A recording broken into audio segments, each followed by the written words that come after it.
বাংলাদেশ বিমান বাহিনীকে শক্তিশালী করার জন্য ডাবল ইঞ্জিন যুদ্ধবিমান ক্রয় করা হবে।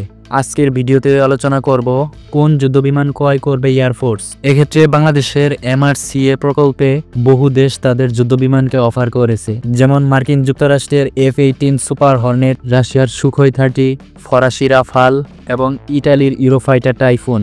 রাশিয়ার সুখোই 30 ক্রয় করবে না বিমান বাহিনী, কেননা রাশিয়া থেকে ভারী কোনো অস্ত্র ক্রয় করলে মার্কিন নিষেধাজ্ঞার সম্মুখীন হতে পারে বাংলাদেশ। মার্কিন F-18 সুপার হর্নেট ও ক্রয় করবে না বাংলাদেশ। এক্ষেত্রে পছন্দের তালিকায় থাকবে ফরাসি রাফাল এবং ইউরোফাইটার টাইফুন। পার্শ্ববর্তী দেশ ভারত ফরাসি রাফাল যুদ্ধবিমান ক্রয় করেছে, তাই বাংলাদেশের উচিত হবে ইউরোফাইটার টাইফুন ক্রয় করা।